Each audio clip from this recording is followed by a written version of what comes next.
belajar tentang 10 perintah. Nah, kemudian gini dulu. Semua orang yang mau menjadi Katolik itu pasti harus hafal perintah ini kan ya. Kalau ini yang baptis bayi pun harus hafal dengan perintah ini. Ya, waktu persiapan komuni pertama kan harus hafal kan? Harus Iya. hafal. Walaupun kemudian di sana sini muncul pertanyaan, muncul persoalan ketika orang berdiskusi tentang ini ya 10 perintah ini. Karena di dalam gereja Katolik perintah ini disampaikan kepada setiap orang mulai ketika mereka umat Katolik mau terima komuni pertama. Jadi ketika mereka masih anak-anak sudah belajar tentang 10 perintah. Nah, soal muncul ketika orang menyadari bahwa perintah ini sebenarnya tidak diperuntukkan untuk anak-anak. Sejauh Bapak Ibu menjalani hidup di dunia ini, coba. Pernah nggak ketemu anak-anak yang mengingini istri sesamanya? Ya tidak ada dong. Ada kan? Dan itu menjadi contoh jelas teks ini sebenarnya, perintah ini sebenarnya bukan untuk anak-anak. Yang seringkali muncul sebagai persoalan ketika mengajarkan 10 perintah kepada anak-anak itu adalah ini perintah atau larangan untuk berzina. Anak nggak ngerti apa itu berzina, tapi diingatkan jangan berzina. Di sini yang seringkali menjadi soal ketika harus menyampaikan ini kepada anak-anak. Nah, nanti di sana sini kalau diperlukan kita diskusikan yang seperti itu. Nah, sekarang begini dulu untuk awal sekali ya. Em, Kalau kita membaca Alkitab, ternyata kita itu bisa menemukan dua versi 10 perintah Allah. Dua versi. Lalu ada lagi satu versi. Nah, ini sebagai orang Katolik saja, saya tidak mengajak Bapak Ibu untuk melihat apa yang disampaikan di dalam gereja-gereja lain ya. Tapi di dalam gereja Katolik kita punya versi sendiri tentang perintah Allah ini. Coba kita lihat dulu, Bapak Ibu silahkan ke kitab ini ya, Keluaran bab 20. Kenalan dulu dengan teksnya ya. Keluaran 20 dari ayat 1 sampai dengan 17.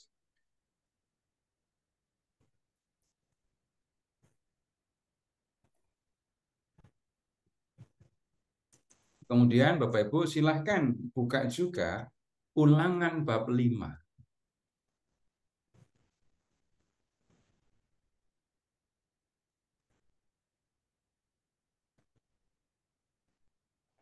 Ulangan bab 5 sekilas ya.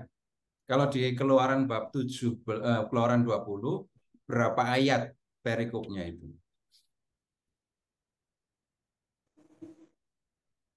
Yang isinya 10 firman itu. Hanya 17 kan ya? Coba lihat yang di Ulangan bab 5.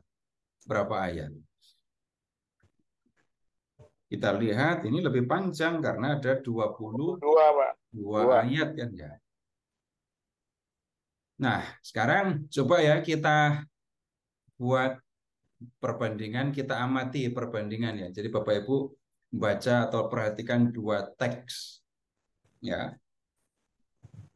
Lihat dulu ke ayat Keluaran 20 ayat 1 dan 2. Lalu Allah mengucapkan segala firman ini. Akulah Tuhan Allahmu yang membawa engkau keluar dari tanah Mesir, dari tempat perbudakan. Ya. Kemudian lihat ke Ulangan bab 5. Ulangan bab 5. Musa ayat 1 memanggil seluruh orang Israel berkumpul dan berkata kepada mereka, dengarlah hai orang Israel, ketetapan dan peraturan yang pada hari ini kuperdengarkan kepadamu, supaya kamu mempelajarinya dan melakukannya dengan setia. Tuhan Allah kita telah mengikat perjanjian dengan kita di Horeb. Bukan dengan nenek moyang kita Tuhan mengikat perjanjian itu, tetapi dengan kita. Kita yang ada di sini pada hari ini. Kita semuanya yang masih hidup. Nah, ini dulu. Ada keterangan seperti itu. Kalau yang di kitab Keluaran, jelas. Lalu Allah mengucapkan segala firman ini. Di kitab Ulangan, Musa itu mengingatkan orang Israel, Tuhan sudah membuat perjanjian dengan kita. Dan lihat ayat 3, bukan dengan nenek moyang kita Tuhan mengikat perjanjian itu, tetapi dengan kita. Kita yang ada di sini pada hari ini, kita semuanya yang masih hidup.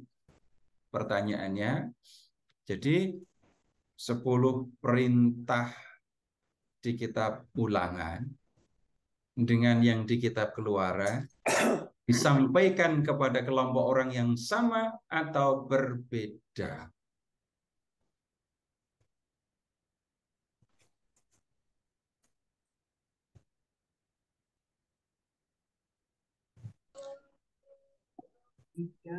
Beda. Beda, Pak. Bisa sama, bisa beda, Pak. Jadi yang Bapak Ibu perhatikan yang ada di dalam teks ya. Jadi bukannya apa yang ada di pikiran.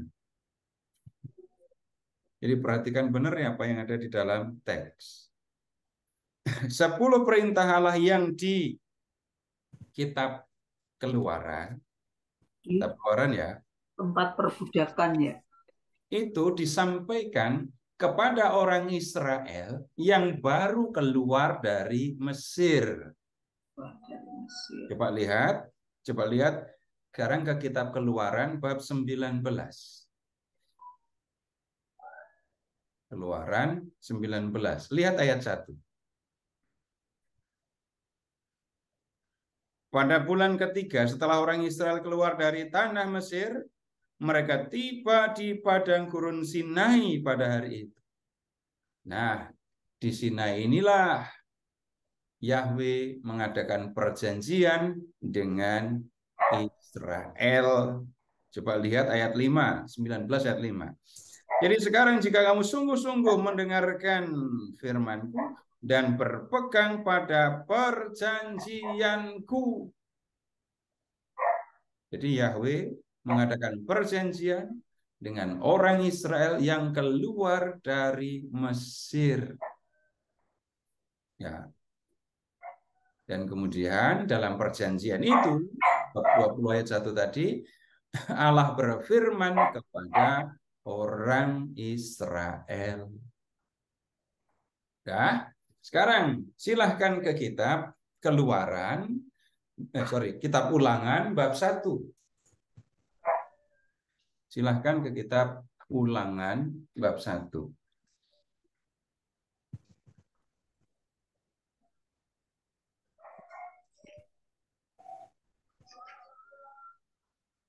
Lihat ke ayat 1.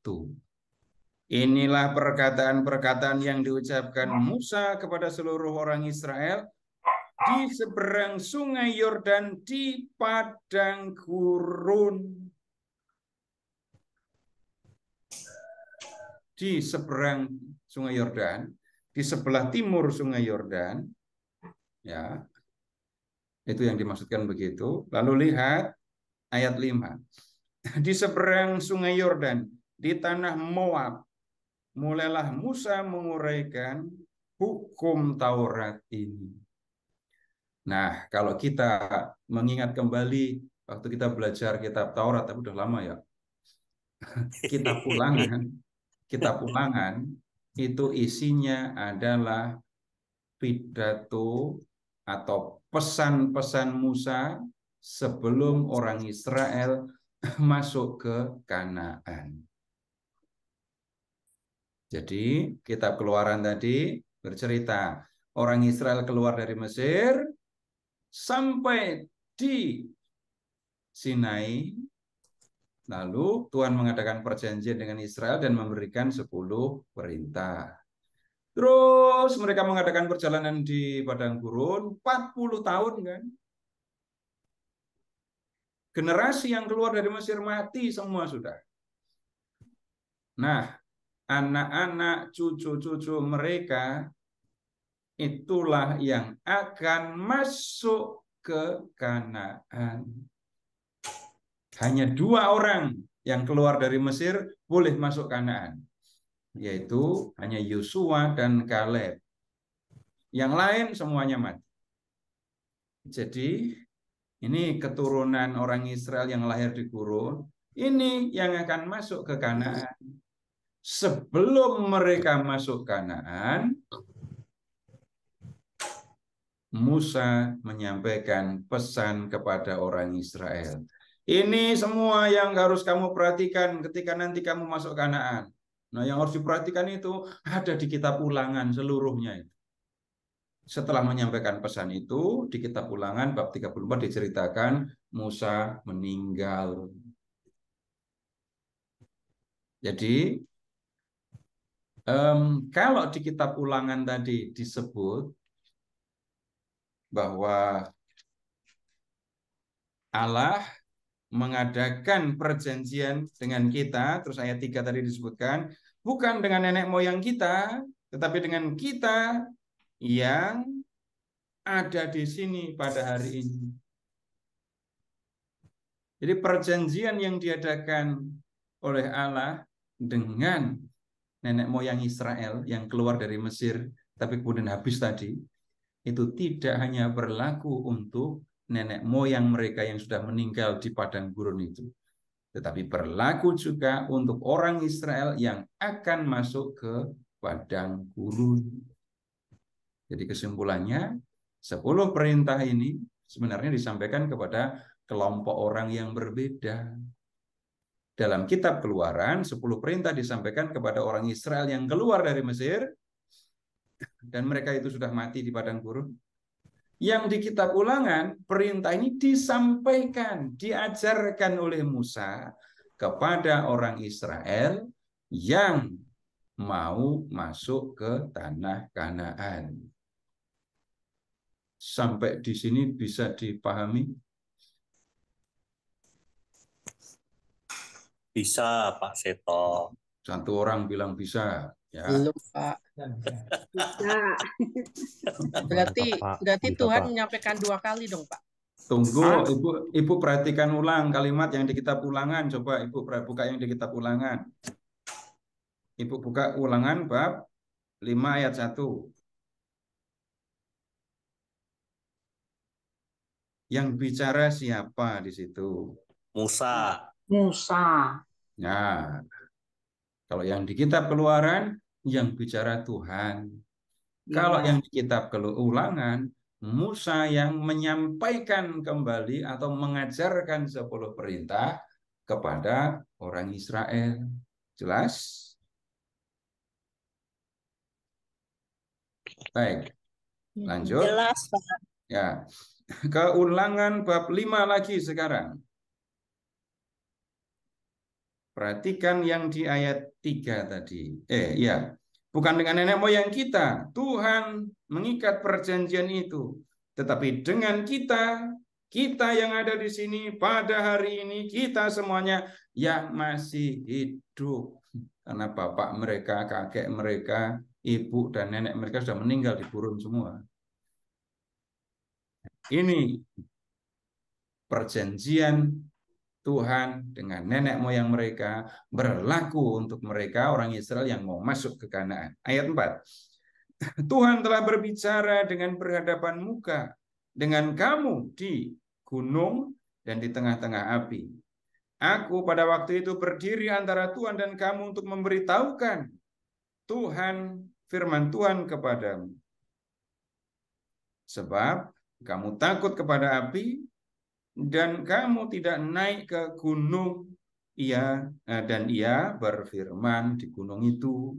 Nah, kalau memperhatikan ayat 4 dan 5, kata kamu kan sebenarnya diomongkan untuk orang Israel yang mau masuk Kanaan, kan? Tuhan telah berbicara berhadapan muka dengan kamu. Nah, kamu itu kan, kalau kata kamu, kata ganti orang kedua, tunggal atau jamak. Berarti Musa bicara kepada orang Israel yang mau masuk Kanaan. Loh, tapi kan mereka tidak ikut ketika perjanjian Sinai dilakukan. Nah, perhatikan lagi keterangan di ayat 3. Orang Israel yang mau masuk Kanaan itu juga terlibat, juga terikat dalam perjanjian yang dilakukan Tuhan dengan nenek moyang mereka. Nah, kemudian sekarang ini harus buka 2 teks ya. Jadi Bapak Ibu buka Keluaran, buka juga Ulangan. Minta maaf ya, yang ini saya tidak membuatkan tabel. Kalau membuatkan tabel, Bapak Ibu ngeliat ke layar tapi nggak ngeliat ke Alkitab nanti. Sekarang lihat ke Keluaran yang ayat 2. Ini kita bicaranya bahwa Keluaran 20 dan Ulangan 5 terus ya. Iya. Keluaran yang ayat 2. Akulah Tuhan Allahmu yang membawa engkau keluar dari tanah Mesir, dari tempat perbudakan. Nah, kemudian lihat di Ulangan. Sekarang yang ayat 6. Akulah Tuhan Allahmu yang membawa engkau keluar dari tanah Mesir, dari tempat perbudakan. Tidak ada masalah. Lalu lihat kembali ke Keluaran yang bab 20 mulai dari ayat 3 sampai dengan 6. Keluaran 20 ya, ayat 3. Jangan ada padamu ilah lain di hadapanku. Jangan membuat bagimu patung yang menyerupai apapun yang ada di langit di atas, atau yang ada di bumi di bawah, atau yang ada di dalam air di bawah bumi. Jangan sujud menyembah kepadanya atau beribadah kepadanya, sebab aku Tuhan Allahmu adalah Allah yang cemburu, yang membalaskan kesalahan bapa kepada anak-anaknya, kepada keturunan yang ketiga dan keempat dari orang-orang yang membenci aku. Tetapi aku menunjukkan kasih setia kepada beribu-ribu orang, yaitu mereka yang mengasihi aku dan yang berpegang pada perintah-perintahku. Terus pindah ke kitab Ulangan. Sekarang ayat 7. Jangan ada padamu ilah lain di hadapanku. Jangan membuat bagimu patung yang menyerupai apapun yang ada di langit di atas, atau yang ada di bumi di bawah, atau yang ada di dalam air di bawah bumi. Jangan sujud menyembah kepadanya atau beribadah kepadanya, sebab aku Tuhan Allahmu adalah Allah yang cemburu, yang membalaskan kesalahan bapa kepada anak-anaknya, dan kepada keturunan yang ketiga dan keempat dari orang-orang yang membenci aku. Tetapi aku menunjukkan kasih setia kepada beribu-ribu orang, yaitu mereka yang mengasihi aku dan yang berpegang pada perintah-perintahku. Sama juga ya. Lalu Keluaran sekarang ayat 7. Jangan menyebut nama Tuhan Allahmu dengan sembarangan, sebab Tuhan akan memandang bersalah orang yang menyebut namanya dengan sembarangan. Sekarang Ulangan yang ayat 11. Jangan menyebut nama Tuhan Allahmu dengan sembarangan, sebab Tuhan akan memandang bersalah orang yang menyebut namanya dengan sembarangan. Sama juga. Nah, sekarang lihat ke Keluaran ayat 20 sampai dengan 11.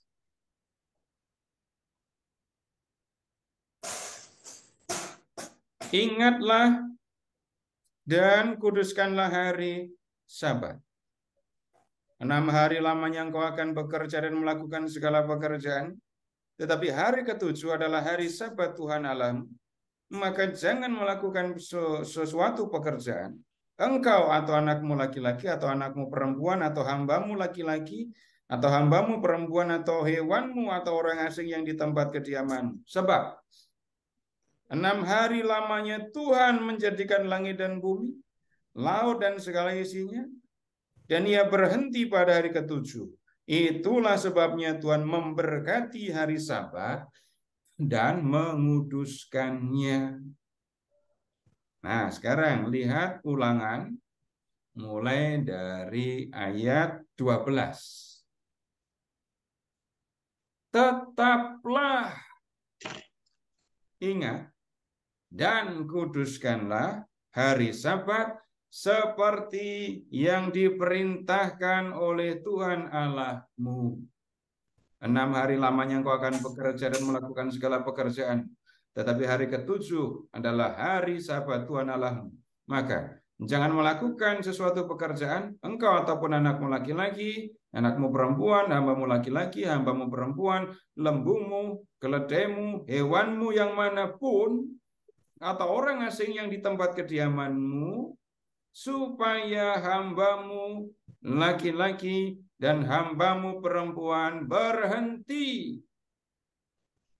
seperti engkau juga. Kalimat yang di akhir ayat 14 ini ada nggak di kitab Keluaran tadi? Tidak Supaya ada. hambamu laki-laki, hambamu perempuan berhenti seperti engkau juga. Tidak ada. Tidak ada. Ada ya? Lalu ayat 15. Sebab haruslah kau ingat bahwa engkau pun dahulu budak di tanah Mesir, dan kau dibawa keluar dari sana oleh Tuhan Allahmu dengan tangan yang kuat dan lengan yang terkungkung. Itulah sebabnya Tuhan Allahmu memerintahkan kau merayakan hari Sabat. Perhatikan perbedaannya di kitab Keluaran yang menjadi motivasi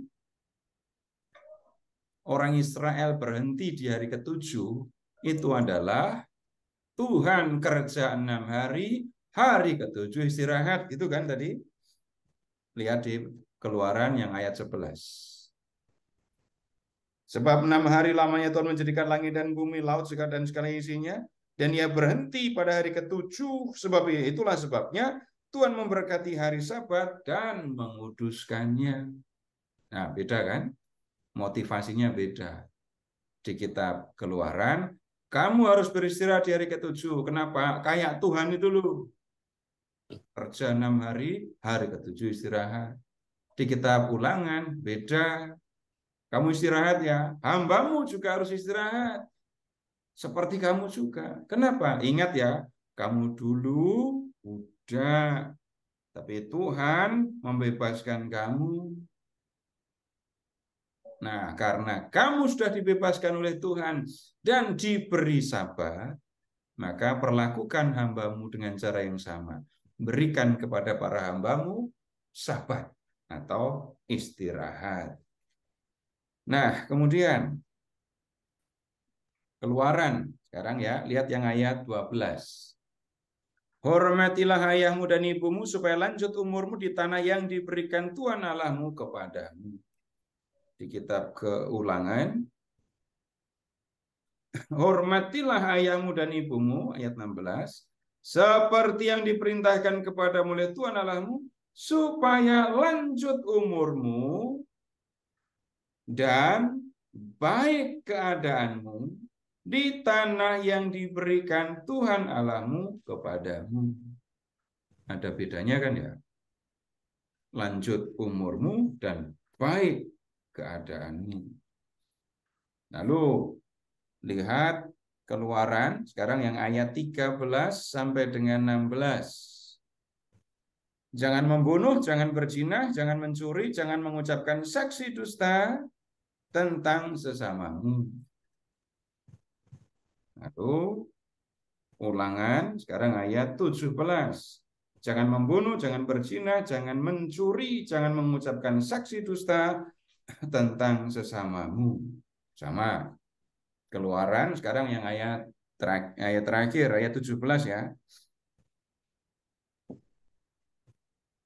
Jangan mengingini rumah sesamamu, jangan mengingini istrinya, atau hambanya laki-laki, atau hambanya perempuan, atau lembunya, atau keledainya, atau apapun yang dipunyai sesamamu. Yang di Ulangan sekarang ayat 21. Jangan mengingini istri sesamamu, dan jangan menghasratkan rumahnya, atau ladangnya, atau hambanya laki-laki, atau hambanya perempuan, atau lembunya, atau keledainya, atau apapun yang dipunyai sesamamu. Ada tambahan nggak di kitab Ulangan? Ada. Ada. Apa tambahannya? Ada. Tambahan apa yang tidak boleh diinginkan dari milik sesama yang ada di Ulangan tetapi tidak ada di Keluaran? Barang-barang sesama. Gitu. Atau apapun yang dipunyai sesamamu.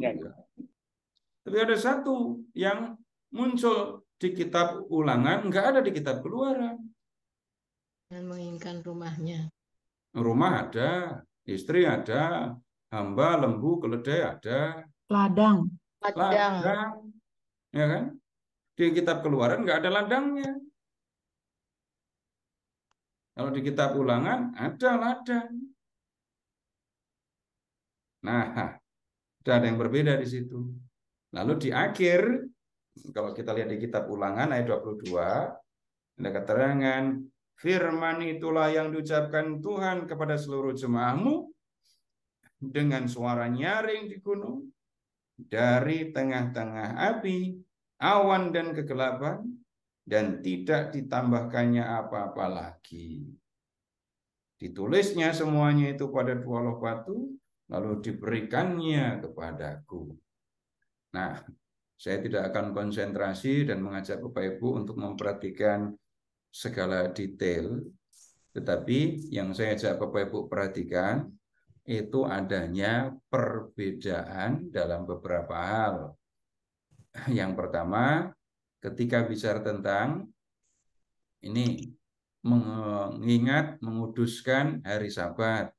Di kitab Keluaran, motivasinya adalah Tuhan kerja 6 hari, hari ke-7 istirahat. Di kitab Ulangan, yang menjadi motivasi adalah kamu dulu budak, tapi Tuhan membebaskan kamu dan memberikan perhentian atau sabat kepadamu. Gitu ya.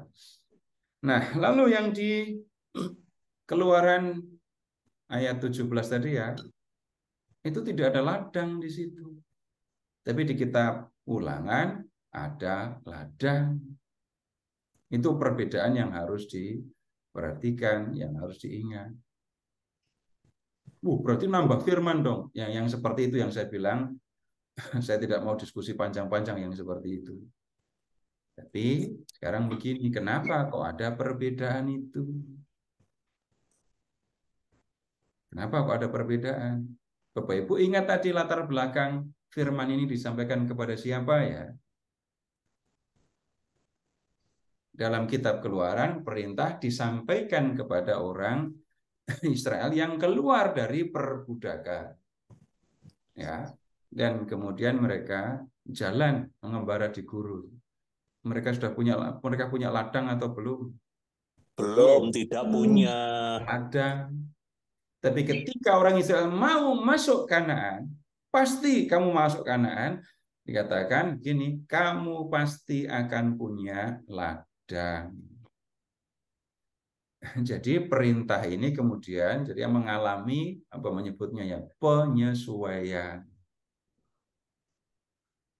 Nah, kemudian tentang motivasi dalam kitab Ulangan, motivasi untuk berhenti pada hari Sabat, diberi perhatian, diberi tekanan pada kamu budak, tapi kamu dibebaskan oleh Tuhan.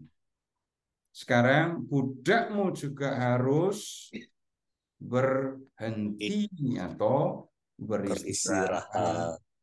Konkretnya ya, ketika orang Israel keluar dari Mesir, udah pada punya budak belum itu mereka? Belum. Ketika mereka nanti masuk Kanaan dan tinggal di Kanaan, mereka akan punya banyak budak. Jadi perintah ini mengalami penyesuaian gitu ya.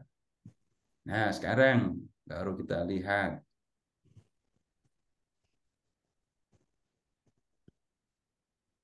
Bapak Ibu, ini saya sharing screen. Sudah kelihatan di layar? Sudah. Nah, yang di ini layar sebelah kanan ini yang versi Katolik ya. sebelah kiri ini yang disebut di kitab Keluaran. Nah, 10 perintah dalam Gereja Katolik mulai dengan kalimat Akulah Tuhan Allahmu. Ini ngambil jelas dari ayat 2, tapi ada yang dihilangkan. Yang membawa engkau keluar dari tanah Mesir, dari tempat perbudakan. Ini nggak mungkin dipasang di 10 perintah versi Katolik kan? Karena nggak ngalami perbudakan itu. Nah, sekarang dalam 10 perintah yang di kitab Keluaran, ini ada 2 perintah di sini. Ayat 3 ini 1 perintah. Jangan ada padamu ilah lain di hadapanku. 1. Lalu yang kedua, jangan membuat bagimu patung yang menyerupai apapun. Ya. Terus, jangan sujud menyembah kepadanya. Sampai ke ayat 6, ini 1 perintah. Jadi, ayat 3 itu 1 perintah. Ayat 4 itu sampai 6 1 perintah lagi. Yang di ayat 3 itu perintahnya kalau dibahasakan dengan kalimat lain, jangan menyembah dewa dewi selain menyembah aku. Terus perintah yang kedua, kamu jangan membuat patung lalu menyembahnya. Kamu jangan membuat patung untuk disembah seperti menyembah aku. Nah, di dalam versi Gereja Katolik, perintahnya jadinya cuma jangan menyembah berhala, tapi berbaktilah kepadaku saja, dan cintailah aku lebih dari segala sesuatu. Ini, kalau begini ini ngambilnya dari mana nih yang versi Katolik ini ya? Bapak Ibu silahkan mengingat hukum terutama yang pertama dalam hukum Taurat. Kasihilah Tuhan Allahmu, gitu kan? Ini munculnya di sini, cintailah aku. Nah, kemudian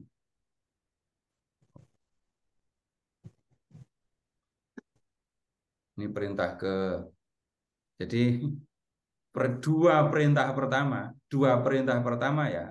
Ini di Gereja Katolik hanya menjadi 1 perintah. Nah, kemudian lihat ayat 7. Jangan menyebut nama Tuhan Allahmu dengan sembarangan, sebab Tuhan akan memandang bersalah orang yang menyebut namanya dengan sembarangan. Lihat yang di versi Katolik. Jangan menyebut nama Tuhan Allahmu dengan tidak hormat. Penyebab atau konsekuensi dari menyebut nama Tuhan dengan sembarangan tidak disebutkan di versi Katolik. Nah, kemudian ini perintah keberapa tadi? 3 ya. Kemudian yang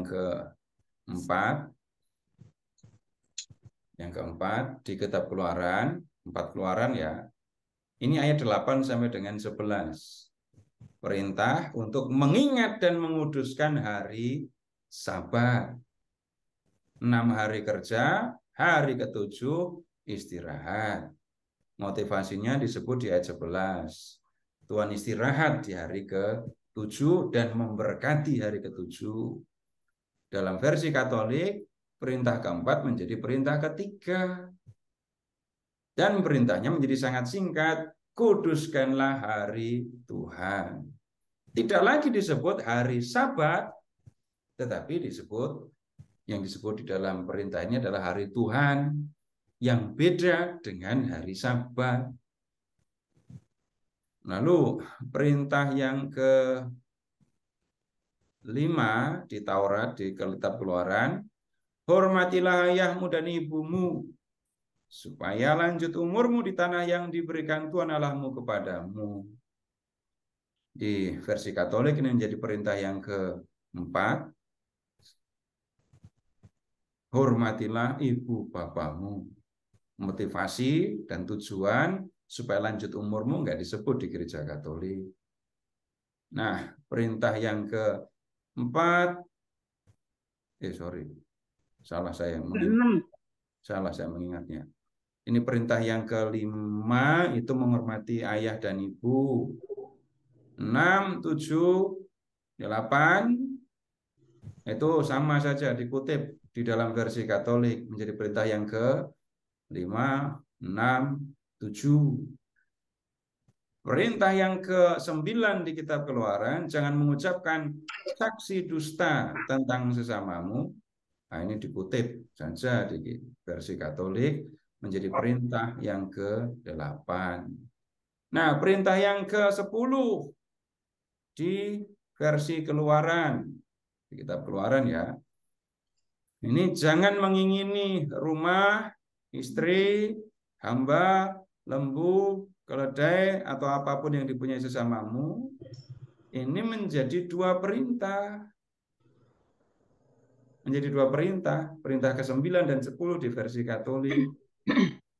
Menjadi jangan mengingini istri sesamamu.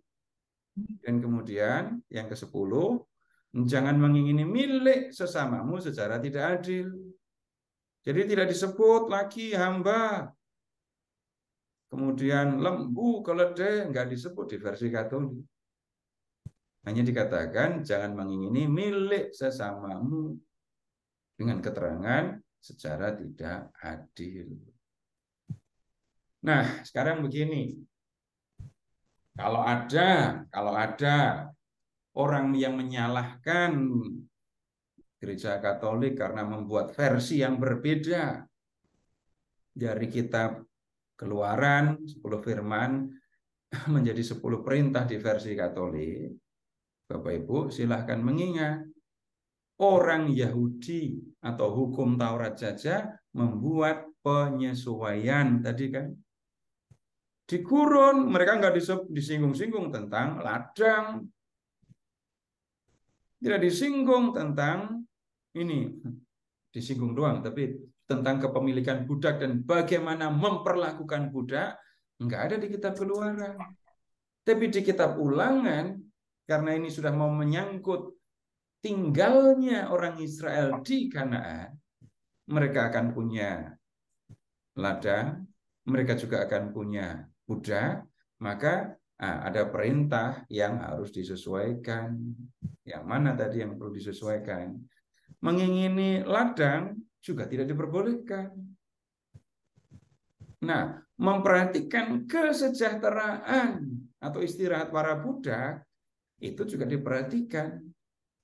Itu yang disampaikan dalam kitab Ulangan. Nah, kalau kemudian gereja Katolik membuat menyebutnya ya penyesuaian, sebut saja begitu, ya ini kan sudah ada contohnya di kitab Ulangan. Nah, kemudian penyesuaian yang dilakukan di dalam gereja Katolik, perhatikan saja di firman atau di kalimat yang pertama dalam perintah, Akulah Tuhan Allahmu, itu yang membawa engkau keluar dari Mesir dari tempat perbudakan, ya nggak disebut di situ. Kemudian pemahaman tentang dewa, patung yang dipandang sebagai dewa. Ini di dalam gereja Katolik disederhanakan saja. Enggak ada perintah jangan ada padamu ilah lain. Yang diperhatikan jangan menyembah berhala. Nah, sekarang begini. Ini kenapa ada penyesuaian begini? Kalau Bapak Ibu mengamati yang di kitab Keluaran, itu sudah ada monoteisme belum? Belum ada. Ilah-ilah dipandang masih ada semua. Setiap bangsa punya ilah, dan orang Israel dilarang, tapi mereka berulang melakukannya, menyembah dewa-dewi bangsa lain, itu ilah lain. Itu yang disalahkan. Dalam gereja Katolik, sudah ada monoteisme. Hanya ada satu Allah, yang lain bukan Allah, yang lain berhala. Dan kedudukan berhala dengan Allah sama sekali berbeda. Nah, kemudian tentang membuat patung. Patung apa? Patung yang menyerupai apapun dan kemudian sujud menyembah kepada patung itu, beribadah kepada patung itu. Di Perjanjian Lama itu ada patung macam-macam ya. Tapi yang dimaksudkan di sini patung dewa, patung dewi, lalu disembah sebagai ilah, sebagai dewa, disamakan dengan Tuhan Allah Israel. Ini dilarang. Di Gereja Katolik situasi seperti itu tidak ada lagi. Kemudian penyesuaian yang lain, lihat tentang hari Sabat. Di versi Katolik menjadi hari Tuhan. Hari Tuhan ini kalau pakai kalimat Lukas ya, hari Sabat itu hari Sabtu. Hari Tuhan itu hari Minggu. Ya. Lu kok bisa berubah? Ya, untuk orang Katolik yang menjadi nomor satu berkaitan dengan hari itu hari pertama, bukan hari ke-7. Kenapa? Pada hari pertama itulah Yesus bangkit dari kematian. Nah, kemudian yang ini ayat 12 menghilangkan supaya lanjut umur setanah yang diberikan Tuhan. Oke, tidak ada soal. Nah, kemudian lihat yang di ayat 17 yang di dalam Gereja Katolik dipecah jadi 2. Bapak Ibu perhatikan yang di kitab Keluaran. Perhatikan yang di kitab Keluaran ya. Kedudukan istri dengan keledai sama atau beda? Sama. Kitab Keluaran. Di Keluaran sama. Ibu-ibu pasti nggak tega kan disamakan dengan keledai. Tega. Ya itu, kalau gitu, kalau kamu pikir sama aja aku dengan keledai, udah kawin aja sama keledai gitu ya. Pemahaman bahwa istri itu masuk dalam milik kepunyaan sesama, masuk dalam inventaris, daftar kekayaan seseorang, itu tidak bisa lagi diterima. Nggak bisa diterima. Dalam Gereja Katolik, lihat saja. Istri dengan suami itu sepadan, dan mereka, istri dan suami, dipersatukan oleh Allah. Istri tidak lagi dipandang sebagai milik sesama, gitu ya. Dan karena itu, ya mengingini istri dipisahkan dari mengingini milik sesamamu. Perhatikan dalam versi Katolik milik sesamamu, ya. Hamba, lembu, keledai, ladang tadi ya, nggak disebut lagi. Yang dimaksudkan adalah semua yang dimiliki sesama. Ya, nah begitu Bapak Ibu, teman-teman, perbedaan penyesuaian yang terjadi di dalam Gereja Katolik. Sampai di sini kalau ada yang mau ditanyakan silahkan. Ya, selamat malam. Ada yang baru tanya? Kalau nggak ada, saya mau tanya nih Pak. Itu sepertinya 10 perintah Allah ini lebih ditujukan kepada laki-laki kayaknya. Karena di perintah ke-9 itu jangan menginginkan istri sesamamu. Nah, kok nggak ada perintah jangan menginginkan suami sesamamu? Berarti kan itu berdosa juga. Pak Popo. Kan zaman sekarang banyak pelakor-pelakor. Popo gak terima ya. Diskriminasi ya Pak Popo ya. Ini pengalaman nih kayaknya Pak Popo ya. Berarti kan dari zaman dulu banyak perempuannya ya. Apa karena memang orang Yahudi yang lebih dominan itu karena memang laki-laki. Ya, ya begitu. Lihat saja, istri dianggap sebagai milik, Aset. ya aset. Atau kalau mereka pejabat itu harusnya masuk di LHKPN itu. Iya, dilaporkan. Dan untuk contoh ya, silakan mengingat ketika Abraham masuk ke Mesir ya. Abraham bilang sama istrinya, kamu jangan bilang kalau kamu istriku, bilang saja kalau kamu adikku. Tujuannya untuk apa? Jangan sampai aku dibunuh karena kamu, jangan sampai aku dibunuh karena orang Mesir mau mengambil kamu. Dan yang kemudian terjadi, Abraham membiarkan istrinya diambil, dan Abraham menerima saja ketika Fir'aun memberikan kepadanya kambing domba. Nah, itu kedudukan perempuan ya begitu dulu ya. Jadi jangan bicara kesetaraan gender dan lain-lain di sini. Kita belum menemukan.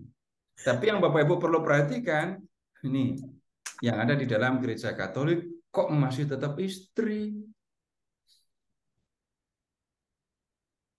Nah, sekarang begini, kembali ke dunia Israel zaman dulu ya. Kembali ke Israel zaman dulu. Perintah ini benar disampaikan hanya kepada laki-laki. Kalau di perjanjian baru, Bapak Ibu, Tuhan Yesus pernah mengatakan begini, barang siapa memandang seorang perempuan dan menginginkannya, dia sudah berzina dengan dia di dalam hatinya. Itu perintahnya untuk siapa? Laki-laki. Jadi kalau perempuan melihat laki-laki dan menginginkan, nah sekarang begini, dalam pemahaman ya akan ada dan sudah ada perubahan yang akan dipahami sebagai kesalahan atau dosa, bukan hanya ketika laki-laki mengingini istri orang, tapi juga sebaliknya perempuan mengingini istri. Nanti kita akan lihat, membaca dengan cara yang berbeda. Jangan mengingini istri orang itu sama dengan hormati keluarga orang lain. Nah, jadi kita akan melihat bukan hanya harafiah, tapi memperhatikan juga secara menyeluruh. Bapak Ibu, tidak ada pencurian hak cipta kan di sini tadi? Nggak ada. Tapi perintah untuk jangan mencuri itu sama dengan hormati hak orang lain untuk memiliki barang. Gitu, Pak. Ya. Ini ada yang raise hand, Pak Tuntum. Silakan, Pak. Ya, makasih Pak Seto. Dasar dari 10 perintah Allah Katolik kan dari Keluaran, Pak Seto. Kenapa nggak diambil dari Ulangan saja ya, Pak Seto? Kan sepertinya kalau misalkan ngikut ayat 21 aja, sepertinya dia udah urut ya, Pak. Misalkan jangan mengingini istri sesamamu, dan juga penjelasannya lebih banyak gitu, Pak Seto. Mungkin ada penjelasan secara apakah urutan dari penulisan atau urutan dari perjalanan Israel gitu, Pak, mau dijelaskan? Enggak ada masalah sebenarnya, Pak, kalau yang di versi Katolik. Dalam versi yang di kitab Keluaran dan di kitab Ulangan, miliknya saja tambah ladang kan. Tapi istri masih masuk dalam kategori milik. Yang diambil di dalam gereja Katolik, istri dan harta benda sudah dipisahkan. Nggak disebut sama sekali di perintah gereja Katolik ladang, hamba, keledai, lembu, nggak ada. Tidak disebutkan. Jadi apa ya? Ya nggak ada beda sebenarnya kalau mau dipakai mana yang diambil sebagai dasar di dalam gereja Katolik. Nggak ada soal. Itu, Pak. Oke, Pak. Jadi sama aja. Terima Ya. kasih. Boleh saya, Pak? Ya, Pak Oki, silakan. Selamat malam, Pak. Kalau menurut 10 perintah Allah ini belum melarang kalau seorang suami menginginkan wanita lain, bukannya istri orang lain gitu ya Pak ya? Mengingini perempuan lain, tapi bukan istri orang, tidak dipermasalahkan. Tidak dianggap sebagai kesalahan. Yang bersinah Pak, ditangkapnya di bersinah Pak. Berzina, jadi gini, mengingini istri orang, berarti orang itu sudah dalam ikatan dengan suami kan, sudah menjadi milik orang lain kan. Mengingini itu ngapain? Bukan hanya pikiran, ngerampas. Berzina itu berhubungan dengan istri orang. Itu juga urusannya dengan istri orang. Tapi tunggu dulu, nanti pada waktunya kita bicarakan detail. Sekarang masih belum. Ini masih Masih ada awal-awal. 10, masih ada 9 pertemuan, masuk saya omongin sekarang semuanya. Nggak mungkin. Baik, terima kasih Pak. Nah, nanti perlu diingat, di perjanjian lama itu poligami masih bisa diterima. Jadi menginginkan perempuan, berhubungan dengan perempuan yang nggak punya istri, nggak punya suami, tidak dipandang sebagai satu kesalahan serius. Oh, rugi kita ya, nggak di perjanjian lama ya. Waduh, ketawanya kenceng tuh Pak Andi. Apa artinya itu, Pak? Artinya dia menginginkan juga. Aris, mau bertanya, silakan.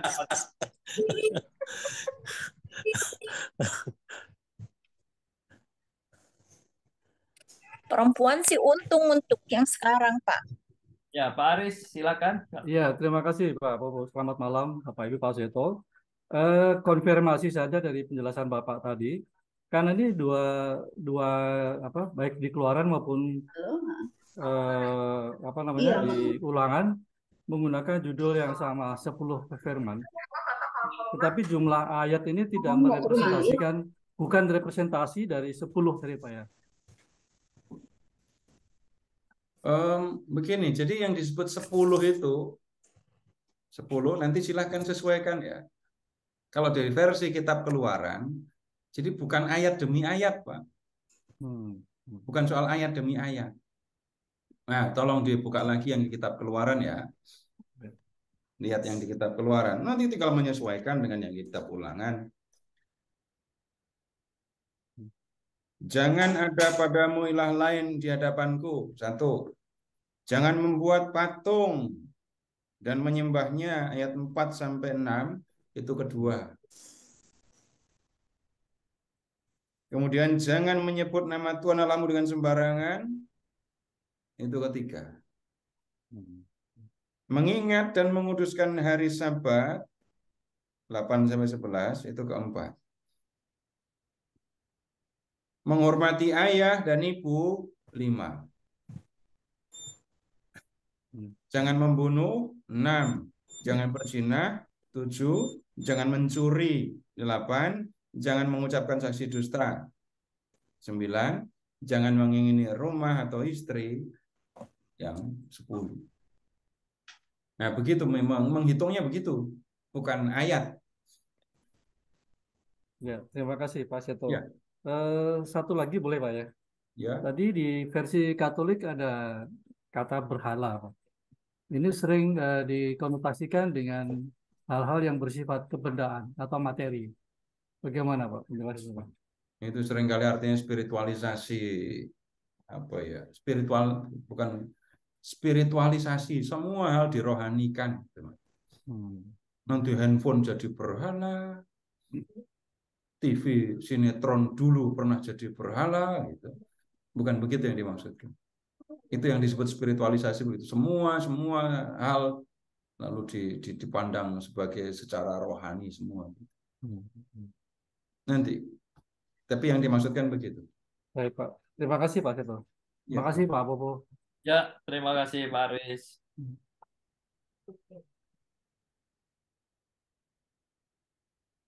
Saya Pak Bobo mau bertanya. Ya, silakan Bu Yopi.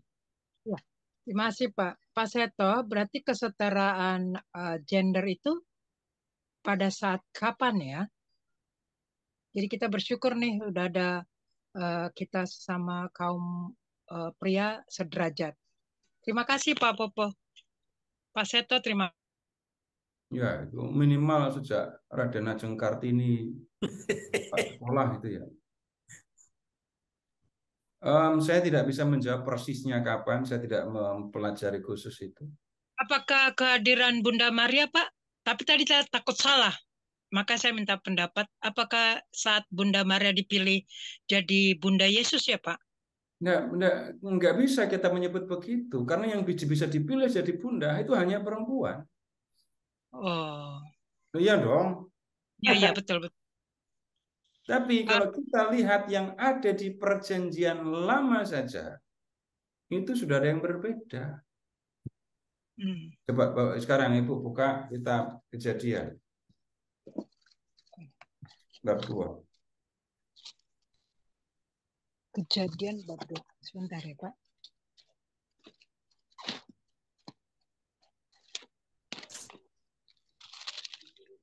Ayat berapa, Pak? Ayat 20. Ayat 20. Tuhan berniat untuk memberikan penolong yang sepadan, itu ayat 12 kan. Lalu dibentuklah macam-macam binatang. Tapi di antara binatang-binatang itu manusia tidak menemukan teman atau penolong yang sepadan. Lalu di ayat 21 Tuhan membuat manusia itu tidur, ya, dan kemudian Tuhan ngambil rusuk dan kemudian tutup dengan daging. Lalu dibawa kepada manusia itu. Terus lihat ayat 23. Inilah dia tulang dari tulangku, daging dari dagingku. Ayat 24. Sebab itu seorang laki-laki akan meninggalkan ayahnya dan ibunya dan bersatu dengan istrinya, sehingga keduanya menjadi satu daging. Ini sudah ada kesetaraan belum di sini? Mereka keduanya telanjang, tapi tunggu, sehingga keduanya ini menjadi satu daging. Nanti kalau di perjanjian baru mereka bukan lagi dua tapi satu.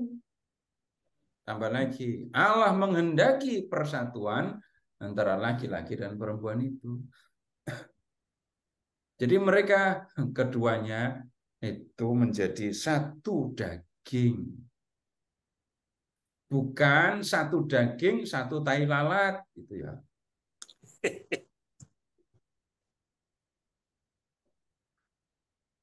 Nah, di dalam perjanjian lama saja sebenarnya ada tanda-tanda yang menunjukkan perhatian kepada ini perempuan. Walaupun sampai ke perjanjian baru ini belum tegas.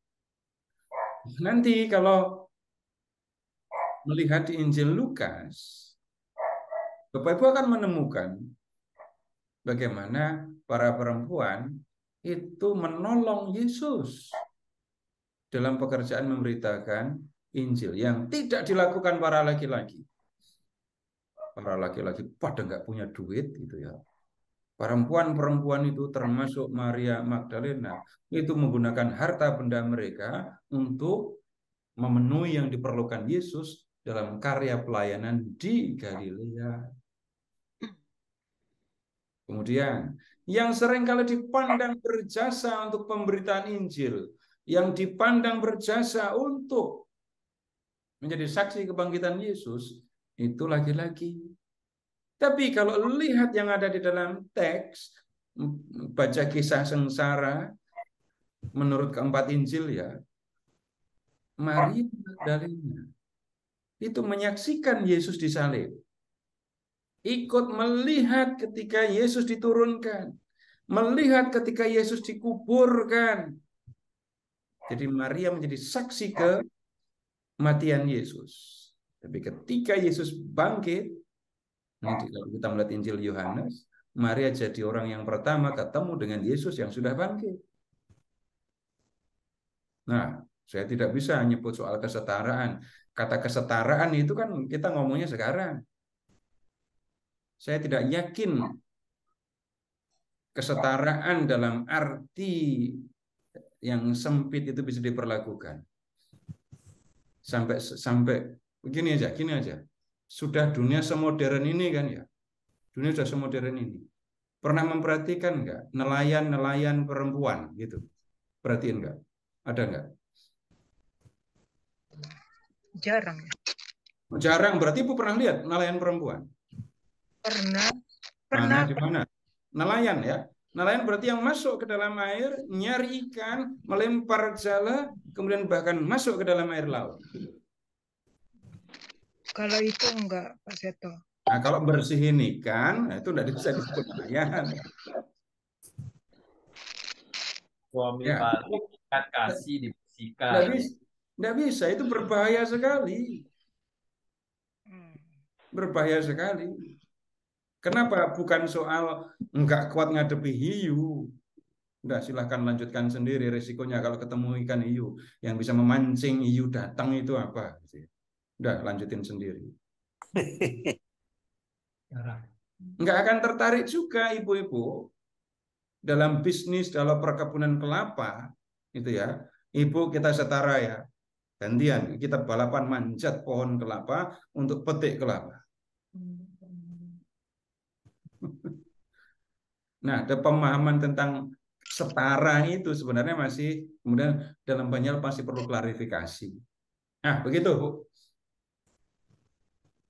Terima kasih Pak Seto.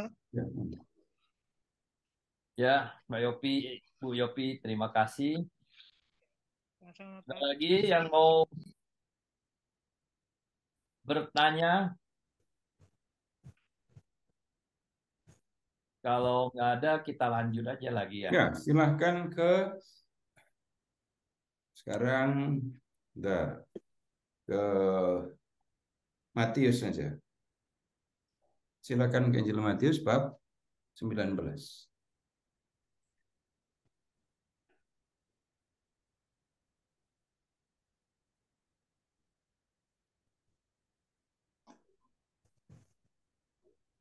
Bapak Ibu baca sebentar ayat 6 bab 19 ya. Ayat 16 sampai dengan 19.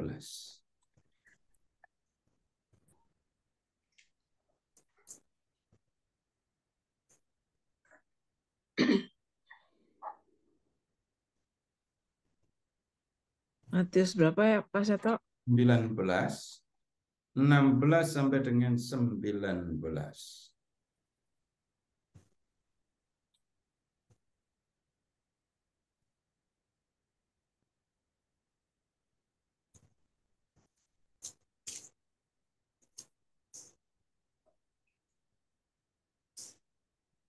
Nah, kemudian di situ perhatikan ayat 16 ya. Perhatikan pertanyaan orang kaya itu.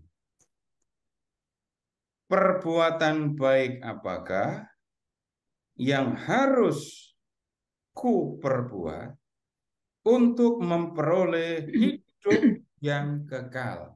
Pertanyaannya jelas ya. Perbuatan baik, Bapak Ibu perhatikan perbuatan baiknya ya, untuk memperoleh hidup kekal. Lalu ayat 17, Yesus menjawab, abaikan kalimat pertama dan kedua, perhatikan kalimat ketiga yang diucapkan Yesus. Jika engkau ingin masuk ke dalam hidup, turutilah perintah Allah. Jelas ya? Jadi kamu mau pertanyaan orang kaya tadi, perbuatan baik apa yang harus aku perbuat untuk memperoleh hidup yang kekal? Yesus menjawab, kalau kamu mau memperoleh hidup yang kekal, turuti segala perintah Allah. Perbuatan baik itu kalau begitu sama dengan perintah Allah. Lalu ayat 18, orang itu bertanya. Kan Yesus mengatakan tadi, perintah Allah. Orang kaya itu bertanya, perintah yang mana? Lalu Yesus menjawab. Dan jawaban Yesus di ayat 18, jangan membunuh, jangan berzina, jangan mencuri, jangan mengucapkan saksi dusta, hormatilah ayahmu dan ibumu, ini kan jelas ngambil dari 10 perintah. Jelas apa enggak? Jangan mencuri, jangan membunuh, berzina, mencuri, mengucapkan saksi dusta. Jelas 10 perintah. Hormati ayah dan ibu, jelas dari 10 perintah. Nah, yang terakhir, kasihilah sesamamu manusia seperti dirimu sendiri. Ini ngambil dari perintah utama yang kedua yang dikutip dari kitab Imamat bab 19 ayat 18. Nah, sekarang kalau memperhatikan pembicaraan Yesus dengan orang kaya ini, memperhatikan pembicaraan ini, Bapak Ibu, perbuatan baik apa yang harus aku lakukan untuk memperoleh hidup yang kekal? Perbuatan baiknya adalah perintah Allah, menuruti perintah Allah. Perintah Allah yang dimaksudkan itu adalah 10 perintah Allah. Lalu catatan, apakah kalau mau masuk ke dalam hidup kekal harus menjual harta milik dan membagi-baginya kepada orang miskin? Perhatikan teksnya. Perhatikan teksnya.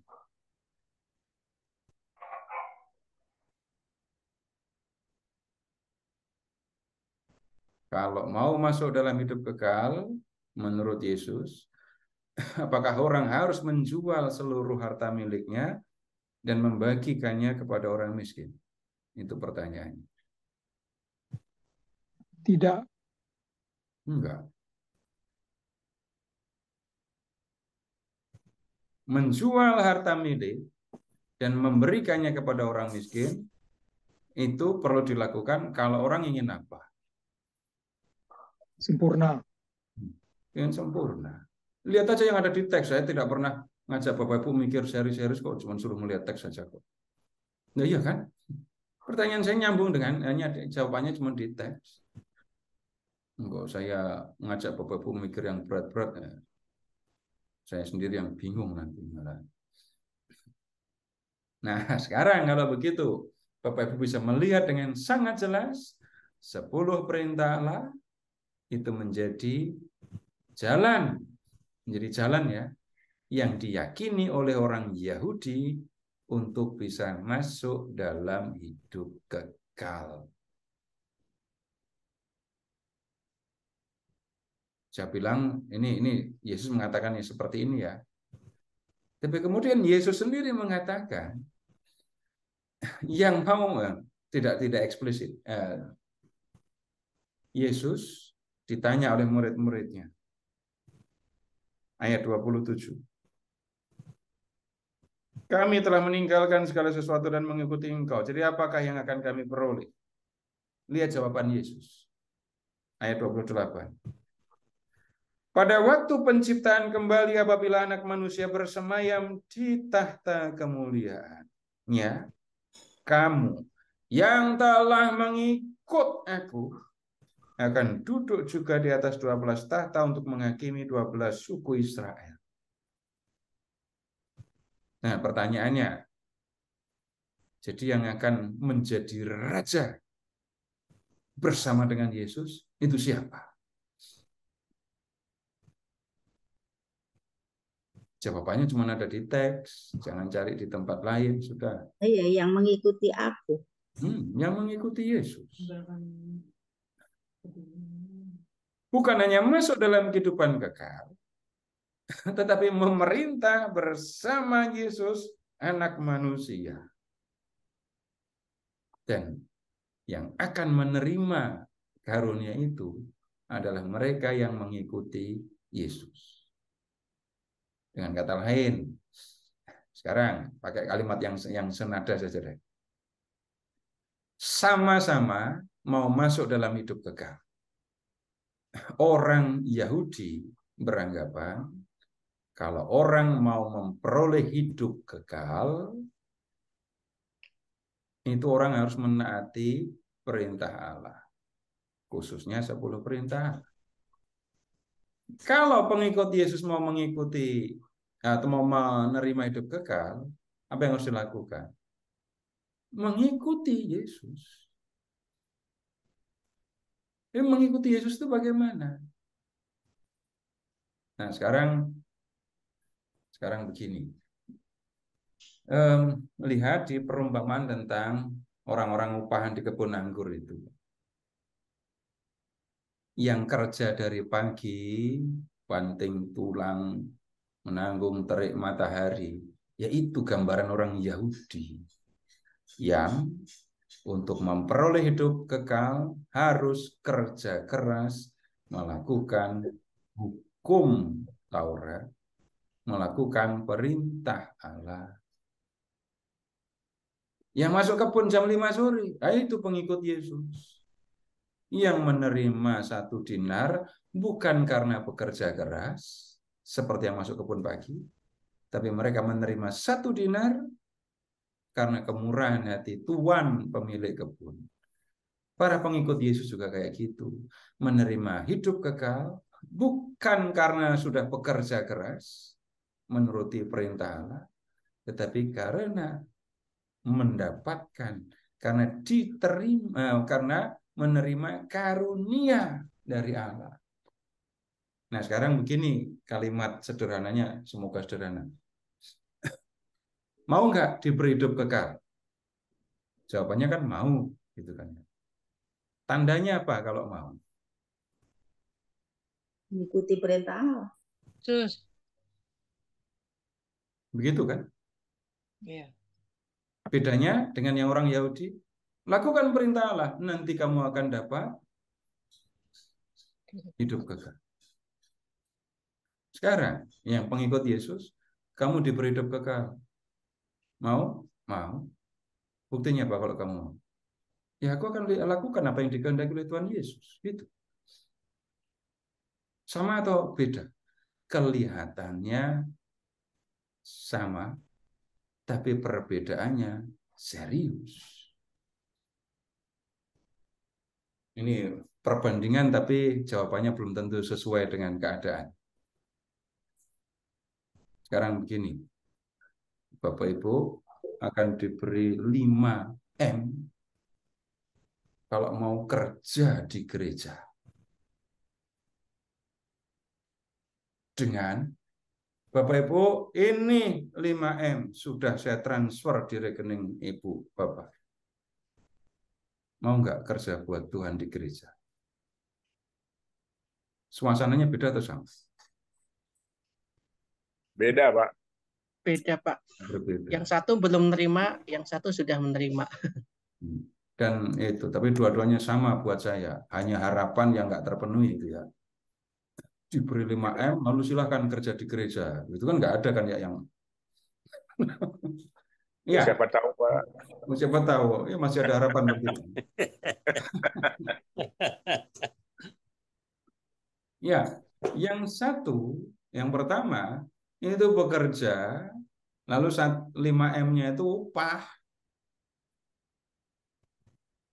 Yang kedua, menerima 5M tanpa bekerja, tanpa apa, tinggal terima, gratis, cuma-cuma, itu karunia. Dan kemudian orang yang cara menerimanya juga kan, ini berbeda. Ini bukan upah, bukan pahala, bukan ganjaran. Ini pemberian cuma-cuma. Nah, yang seringkali memang jadi soal itu adalah karunia surganya itu belum diterima langsung. Jadi masih harus nunggu. Tapi yang bisa dikatakan, untuk orang yang mengikuti Yesus, surga itu kepastian, bukan harap-harap cemas. Nah, sekarang begini. Kalau orang memang percaya kepada Yesus dan mau menerima karunia surga, maka itu ada tandanya. Sekarang begini dulu ya. Silahkan membuka Injil Yohanes.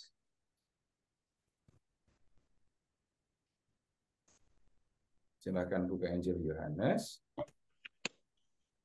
Silahkan lihat ke bab 13. Yohanes 1. Yohanes bab 13, Injil Yohanes bab 13 ayat 35.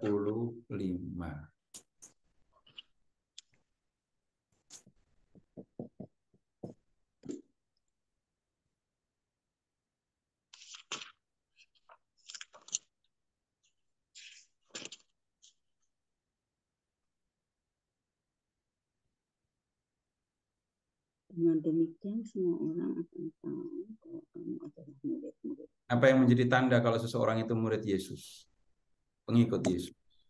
Saling mengasihi. Coba sekarang lihat ke ayat 34.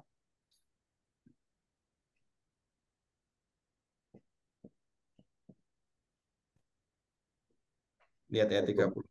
Perintah baru pada kamu. Ada perintah baru yang diberikan oleh Yesus. Seperti aku telah mengasihi kamu, demikian pula kamu harus saling mengasihi. Seperti aku sudah mengasihi kamu, begitulah kamu mengasihi sesamamu.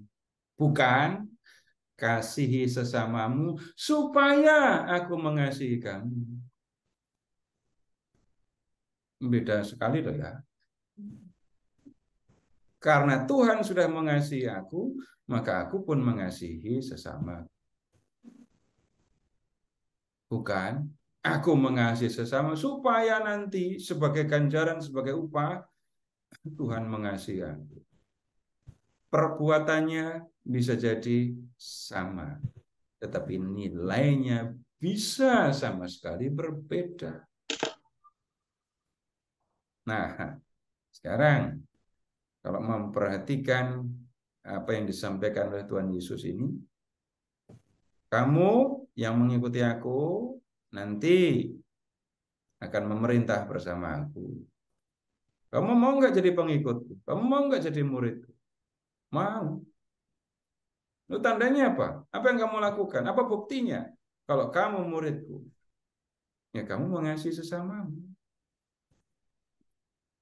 Nggak mungkin orang mengatakan, aku mengasihi Tuhan, tapi aku membenci sesamaku. Nggak bisa. Ada yang aneh di situ. Ada apa nyebutnya ya? Kebohongan gitu ya. Bilang mengasihi Tuhan, tapi tidak mengasihi sesama. Mengasihi Tuhan, tapi membenci sesama. Ini dua hal yang tidak bisa ketemu. Dua hal yang bisa dikatakan ini bertentangan. Nah, kemudian sekarang begini. Apa nilai 10 perintah Allah ini untuk seorang pengikut Yesus? Jawabannya begini. Sederhananya 10 perintah itu merupakan penjabaran, penjelasan dari perintah kasih. Tuhan sudah mengasihi kamu, maka kamu pun harus mengasihi sesamamu. Bagaimana mengasihi sesama? Nah, itu 10 perintah Allah memberi penjelasan, jangan ini, jangan itu. Itu kan penjelasan tentang bagaimana mengasihi. Nanti 10 perintah Allah itu juga masih dijelaskan lebih lanjut. Dalam 10 perintah tidak ada kalimat yang mengatakan jangan balas dendam. Jika seterumu lapar, kasih dia makan. Enggak ada. Tapi ada, kita akan menemukan penjabaran yang lebih luas dari perintah-perintah ini tadi. Nah, sekarang penjelasannya begini. Bapak Ibu, sekarang silahkan membuka surat Roma bab 13 ayat 10.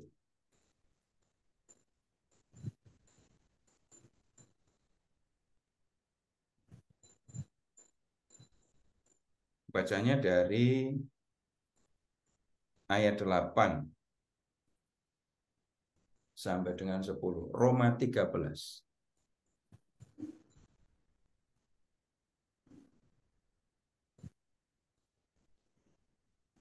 Janganlah kamu berhutang apa-apa kepada siapapun juga, tetapi hendaklah Kamu saling mengasihi. Enggak boleh ngutang, tapi harus saling mengasihi. Kalimat berikutnya.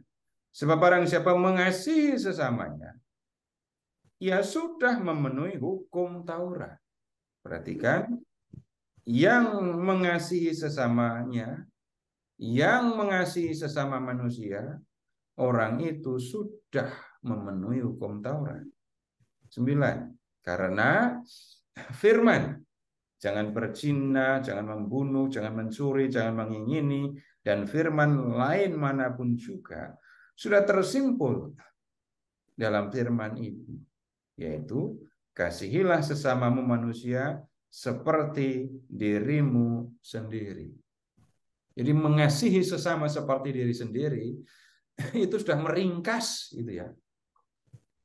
Perintah-perintah yang ada di dalam Taurat ya, dan yang disebut di sini, lihat, berzina, membunuh, mencuri, mengingini, ya. Ini kan juga diambil dari 10 perintah tadi.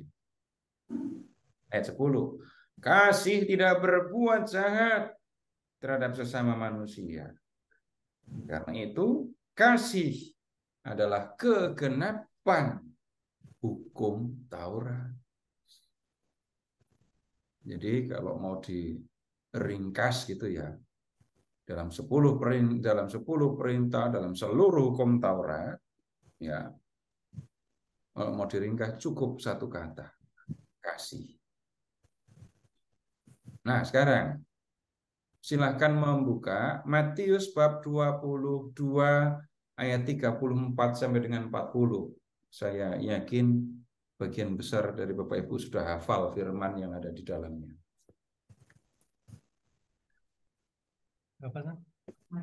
Matius 22, 34, 40.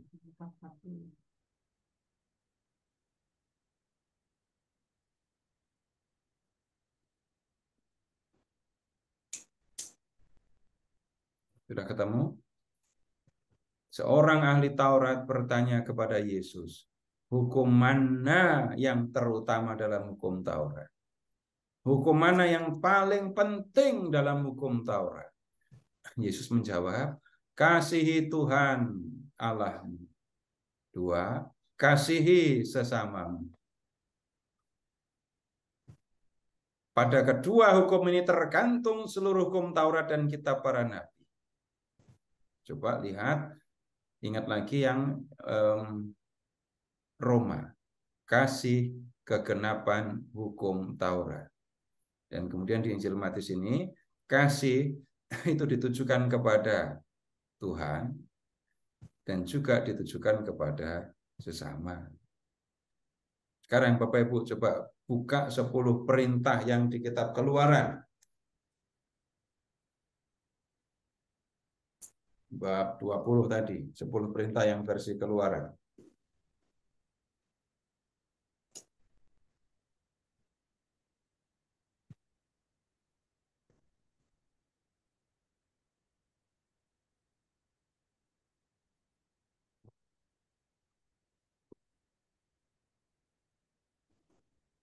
Ini bicara yang Keluaran ya, jadi saya tidak menyebut yang versi Katolik dulu ya. Lihat yang di kitab Keluaran. Perintah yang pertama ayat 3, perintah yang kedua ayat 4-6, perintah ketiga ayat ke-7, perintah keempat ayat 8 sampai dengan 11. Itu kan urusannya dengan Tuhan kan ya. Jadi dalam Injil Matius bab 22, kasihilah Tuhan Allahmu gitu kan ya. Dengan segenap hati, jiwa, dan akal budi. Kasihi Tuhan Allahmu. Bagaimana mengasihi Tuhan?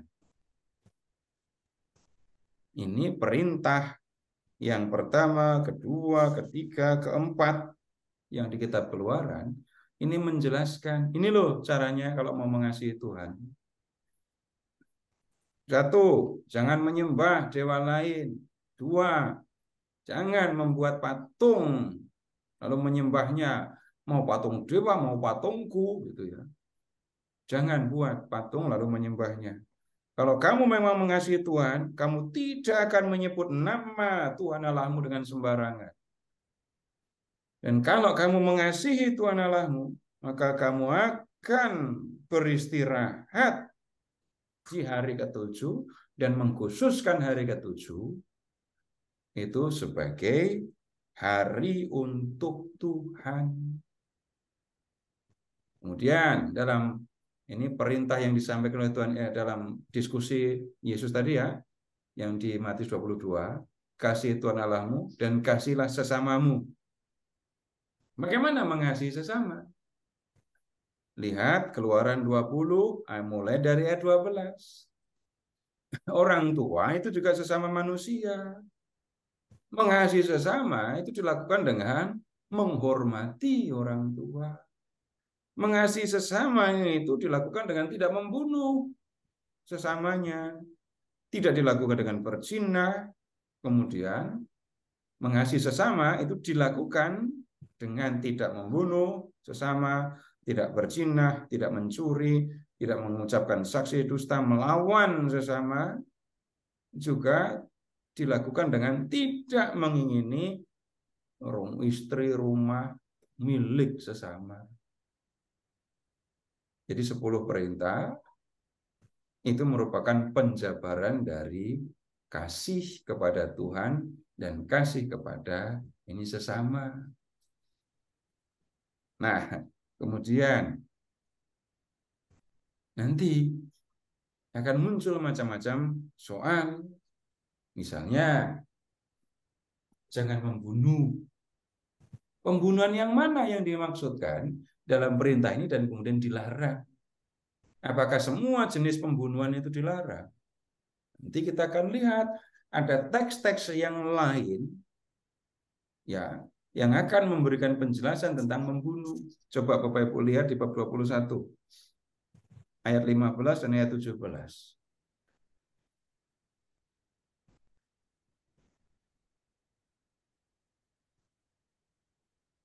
Keluaran 21 ayat 15, 16, 17 kan.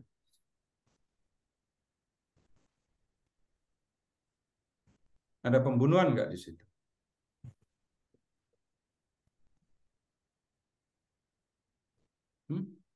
Ada soal penghilangan nyawa apa enggak? Ada Pak, dihukum mati. Hukum mati. Boleh apa enggak kalau menurut ayat-ayat ini? Hukuman mati diperbolehkan apa enggak? Boleh, Pak. Boleh. Oh, ini jelas. Yang memukul ayah, mukul ibu, hukum mati. Yang menculik sesama harus dihukum mati. Yang mendoakan, yang mengutuk ayahnya supaya ayahnya cepat pergi, hukum mati. Jadi kalau begitu, ini pembunuhan karena hukuman mati, nggak ada larangan. Nah, nanti kita akan lihat di teks lain itu ada penjabaran dari macam-macam firman yang ada dalam 10 firman ini. Amati lagi sekarang. Coba lihat ayat 13. Ayat 13 sampai dengan 16.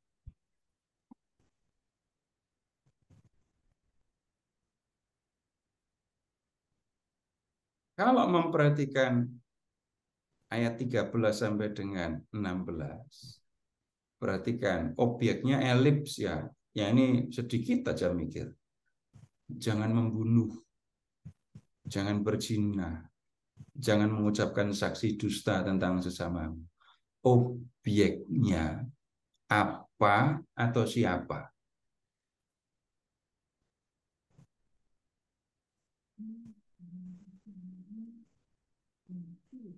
Jangan membunuh kambing gitu. Bukan. Jangan membunuh sesama manusia kan. Jangan berzina, urusannya bukan berzina dengan binatang, enggak. Objeknya sesama manusia. Jangan mengucapkan saksi dusta, jelas tentang melawan sesama. Tapi lihat, jangan mencuri. Objeknya apa? Benda.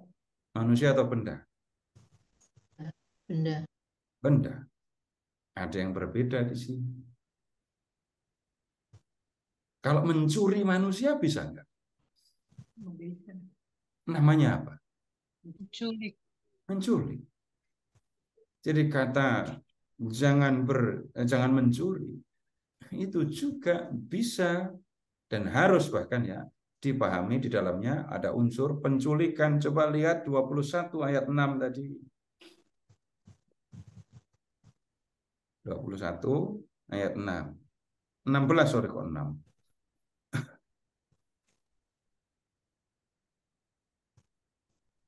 Ini menculik kan? Jadi kata ini kan aneh, jangan membunuh, berzina, mengucapkan saksi dusta itu objeknya semuanya manusia. Kok di tengahnya mencuri, objeknya benda. Memang begini, kata yang digunakan dengan mencuri itu bisa berlaku untuk mencuri benda, tapi bisa juga untuk mencuri manusia, alias menculik. Nah, jadi Bapak Ibu nanti kita akan lihat penjabaran penjelasan dari ini firman ini ya, dari 10 perintah Allah ini. Nanti kita harus buka teks sana sini, harus buka cerita di sana sini gitu ya. Tapi ya ini sekarang begini, sebelum saya lanjut ke poin yang berikutnya, sampai di sini apakah ada yang mau ditanyakan? Silahkan. Masih ada satu poin yang perlu saya sampaikan, tapi yang ini harus dipahami lebih dulu. Kalau ada yang perlu ditanyakan, silahkan disampaikan. Saya Pak. Boleh Ya, Pak? oke, silakan. Pak Seto mau tanya yang tadi di Matius 19, 18-19, kenapa 10 perintah itu di korting ya Pak ya? Yang mengasihi Tuhan itu nggak ada ya? Bapak tolong ucapkan 10 perintah lah Pak, lengkap. Spontan, jangan mikir. Nah, sekarang begini, dalam perjanjian baru ya, itu akan ada banyak kutipan dari perjanjian lama yang bukan dikutip dengan membuka teks Alkitab. Kutipan yang didasarkan pada memori. Kutipan yang didasarkan pada memori. Bahkan dalam 10 perintah Allah bagian mengasihi sesama aja kan nggak lengkap. Jadi penjelasannya kutipan berdasarkan memori. Satu. Dan kemudian ada dalam perintah itu, dalam pembicaraan yang disampaikan oleh Tuhan Yesus, perjanjian baru umumnya juga, perhatian kepada kasih terhadap sesama, itu menjadi hal yang sangat penting. Ini diutamakan. Bahkan sekarang Bapak coba membuka Matius bab 7 ayat 12. Matius 7:12.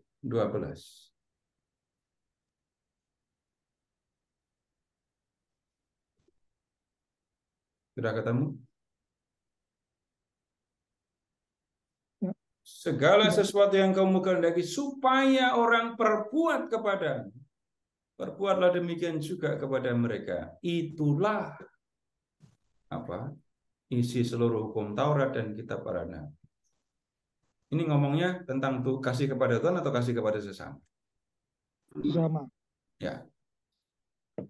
Dan Bapak Ibu ingat juga, dalam kasih kepada Tuhan, ingat dan kuduskan hari Sabat. Di perjanjian baru, Yesus seringkali konflik dengan para pemuka Yahudi mengenai Sabat. Apakah Tuhan Yesus tidak sepakat dengan Sabat? Bukan. Tapi orang-orang Yahudi, para pemuka agama Yahudi yang sudah formalistis menggunakan Sabat sebagai alasan untuk tidak mengasihi sesama. Ya, begitu. Terima kasih Pak. Ini Bu Indrawati, silakan.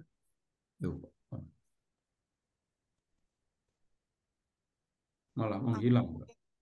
Mana? Malah menghilang. Menghilang. Ya, Pak Tum dulu. Ya, Pak Sito.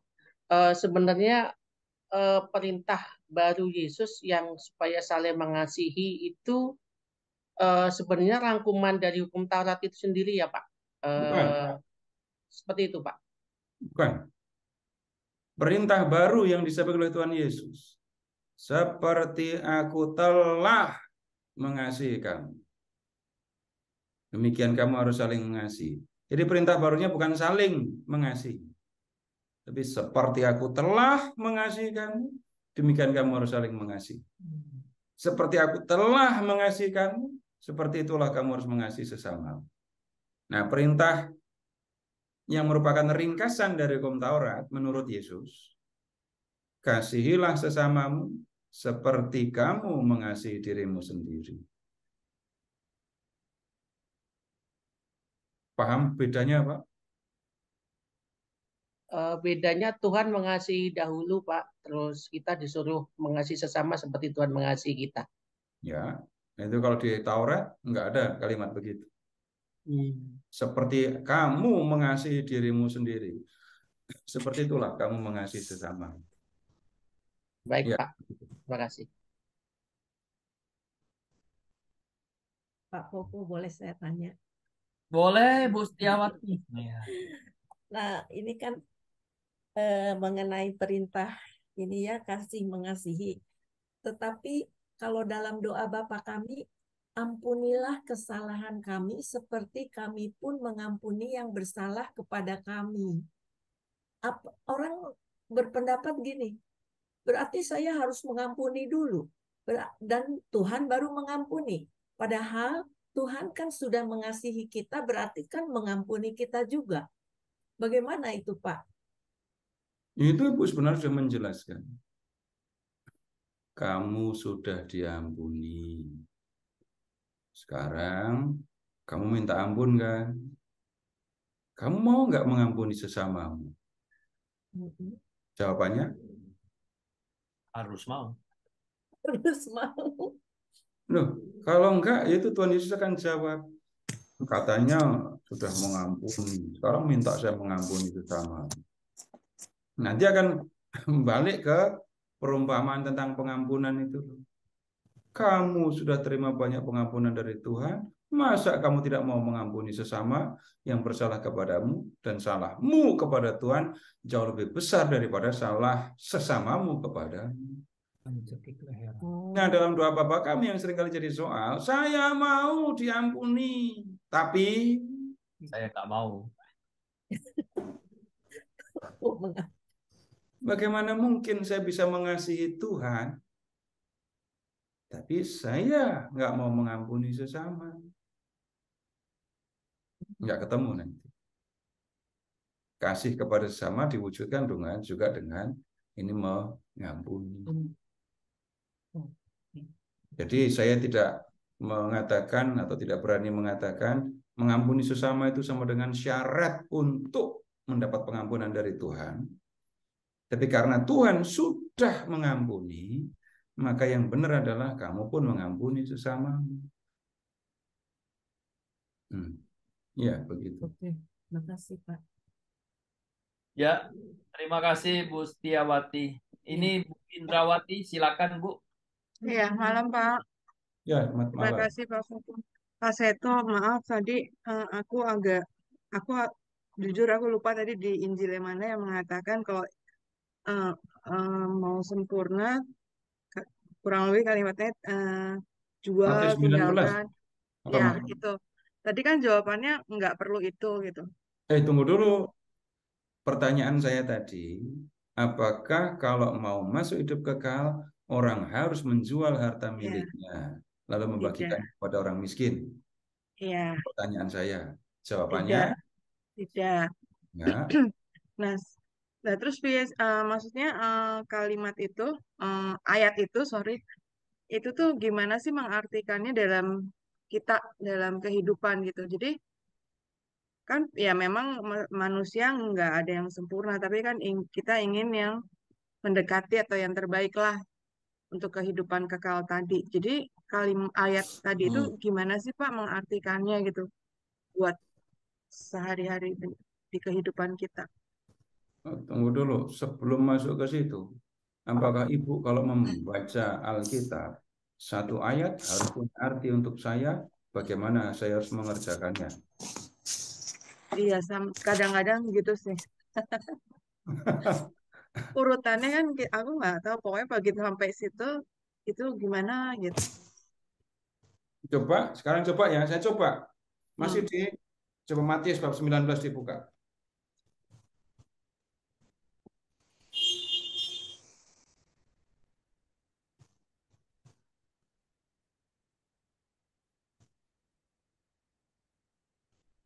Lihat ayat 12.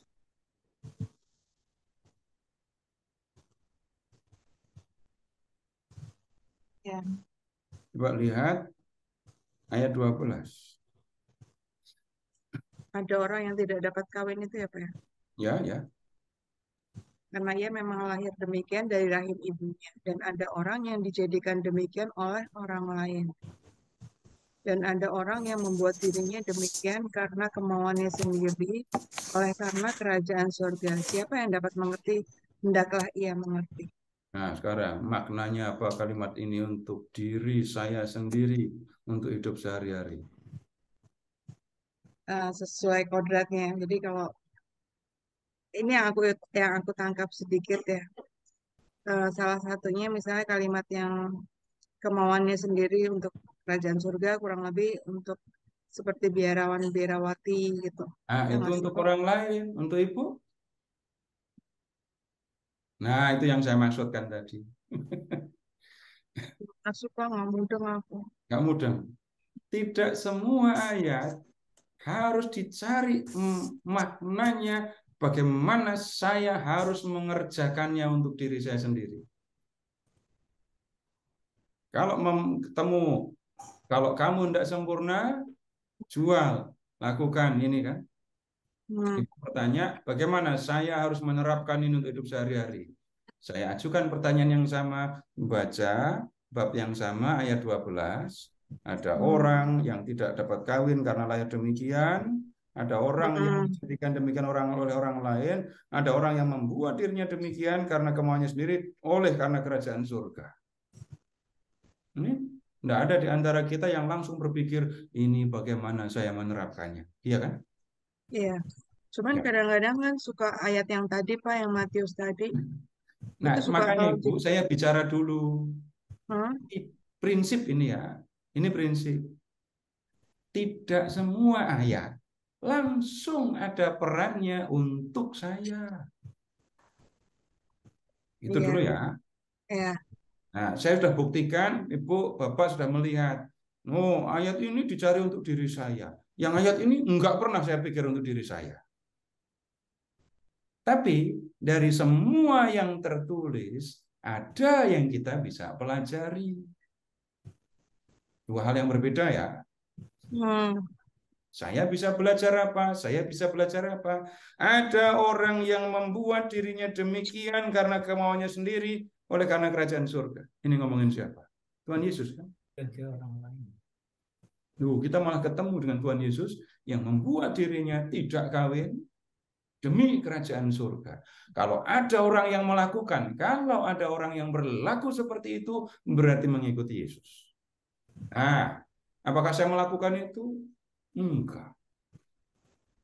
Nah, kemudian kalau kita lihat yang kalau kamu mau sempurna,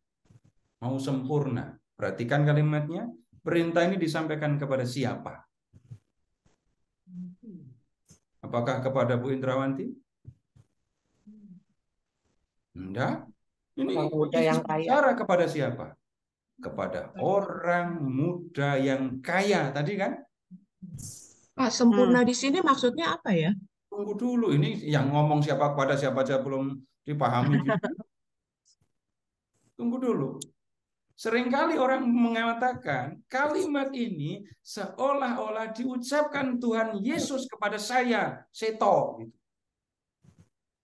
Begitu apa enggak?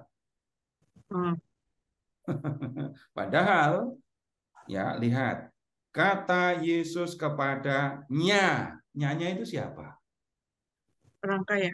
Orang kaya. Orang kaya, kalau orang kaya yang ditemui Yesus ini ya, Hmm, Bukan bukan orang kaya yang di sembarangan Jogja, orang kaya bukan berarti. orang kaya yang bukan sembarang orang kaya, apalagi orang kaya yang di Surabaya.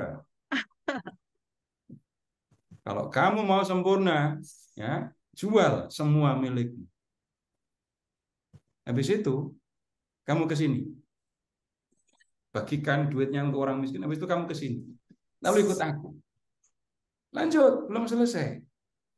Ketika orang muda itu mendengar perkataan itu, pergilah ia dengan sedih, sebab Hartanya banyak. banyak hartanya. Duh, jelas kan ini ngomongnya kepada orang kaya. Nah, kalau Kenapa orang kaya orang yang kaya itu sudah nggak mau melakukan yang diperintahkan oleh Yesus? Karena untuk orang Yahudi, kekayaan itu tanda kalau dia orang benar.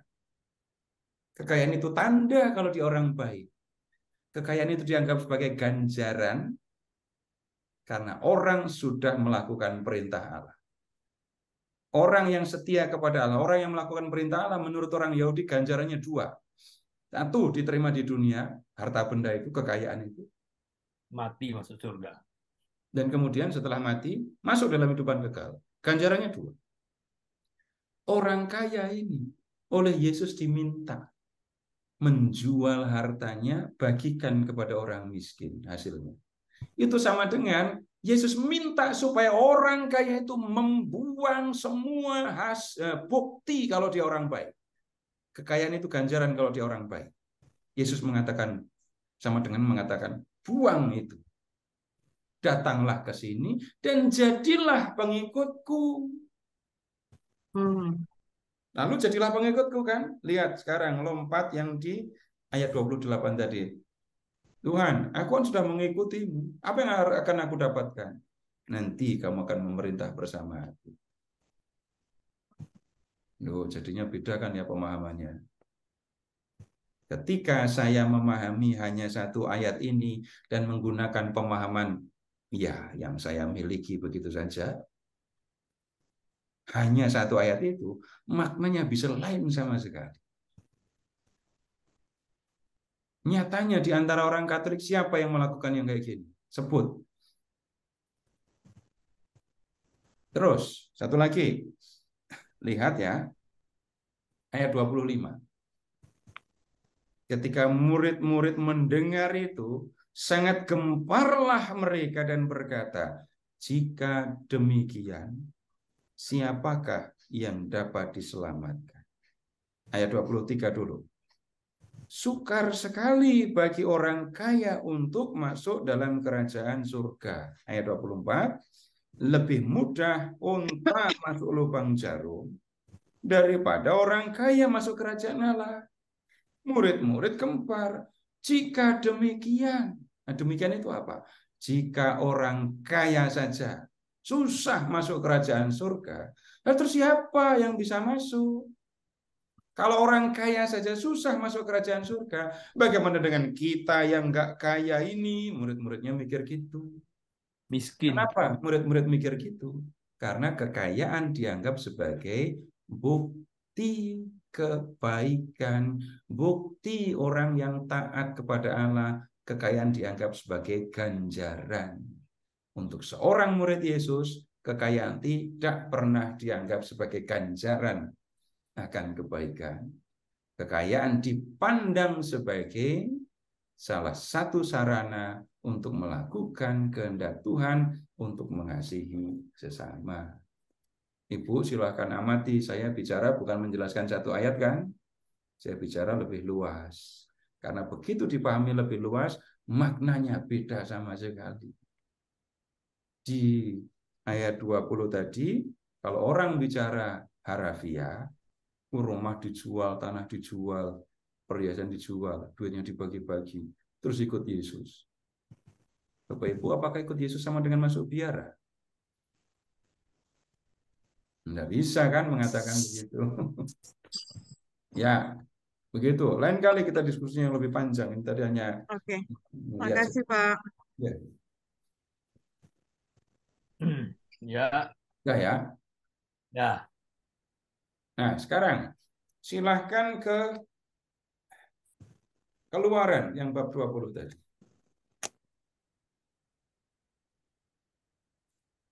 kita akan lihat hal yang bisa dikatakan sebenarnya ini istimewa. Tetapi seringkali orang kalau membacanya itu mengabaikan. Ya. Sekarang lihat saja ayat 2 dan 3. Lihat ya, ayat 2 dan 3. Duluan mana? Kasih Tuhan kepada orang Israel atau perintah Tuhan untuk dilakukan orang Israel? Teksnya jawabannya berdasarkan ayat 2 dan 3 kitab Keluaran 20 tadi. Kasih Tuhan duluan, Pak. Kenapa mengatakan begitu?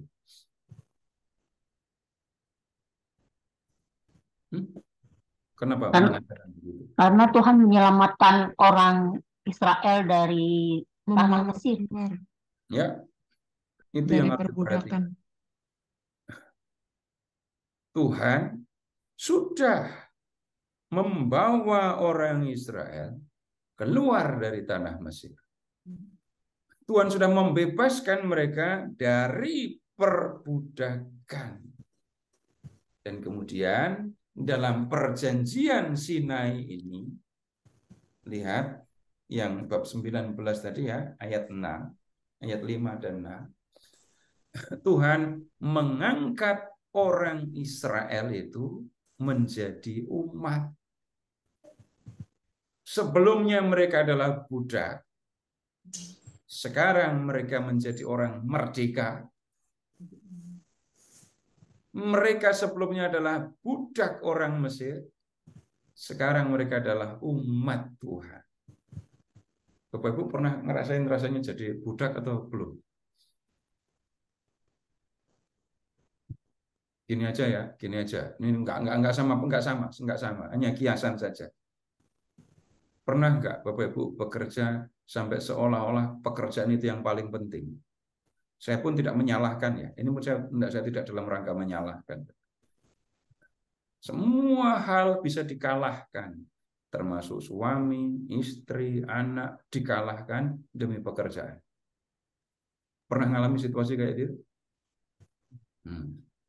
Nah, amati yang ada di pikiran. Amati yang dikerjakan. Di kepala isunya target terus itu. Mau tidur aja susah. Ngobrol sama orang juga nggak bisa lagi karena dikit-dikit handphone bunyi. Nah, seluruh diri itu bisa dikatakan bahkan dikuasai oleh pekerjaan. Sekali lagi saya tidak bicara mempersalahkan, menyalahkan, enggak. Tapi perhatikan suasana itu. Pernah kerja melewati Sabtu dan Minggu? Pernah kerja sampai melewati bulan demi bulan nggak ada libur? Nggak selalu ngalami ya. Tapi ini aja, kalau pernah ngalami kerja sebulan nggak pakai libur, wah itu rasanya kayak apa coba? Capek, Pak, jenuh. Capek, jenuh. Senyumnya masih sama atau beda? Beda. Beda, otaknya penat. Otaknya penat. Senyumnya kering. Senyumnya udah kering. Nah, kemudian bayangkan orang Yahudi ngalami yang lebih parah dari itu. Itu kalau kerja kita, Bapak Ibu kerja sebulan nggak bakal libur itu, dan ditengok rekeningnya kayak apa coba? Udah nggak muat lagi, jangan-jangan. Bayangkan orang Yahudi kerja hanya tahu matahari terbit, kerja, matahari tenggelam, berhenti bekerja. Kerjanya kelihatan lelet, sabet, cambuk. Nanti ada libur? Enggak ada libur.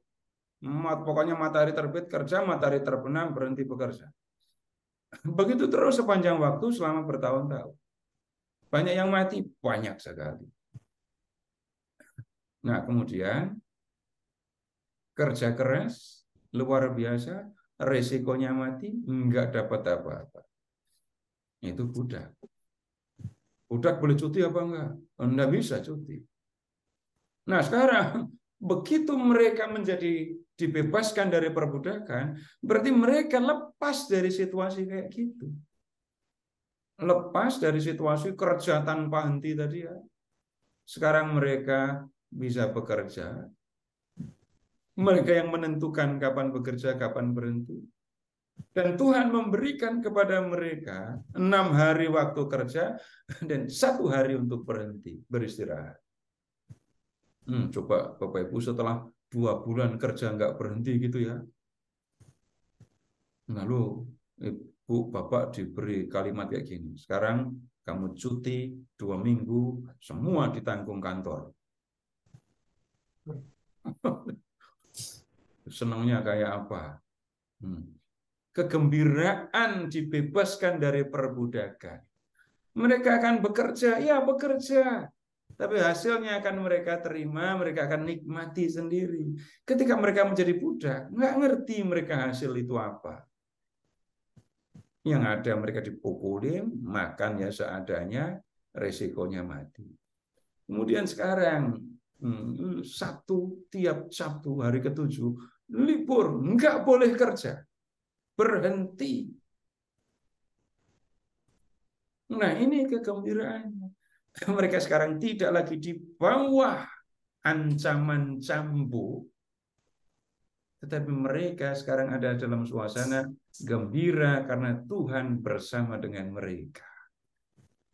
Karena Tuhan sudah melakukan ini semua, maka mereka pun, orang Israel, akan mengasihi Tuhan dan akan mengasihi sesama. Tuhan sudah mengasihi mereka, maka mereka akan mengasihi Tuhan. Mereka akan mengasihi sesama. Bagaimana mengasihi Tuhan dan sesama? Seperti yang kita lihat dalam 10 perintah tadi.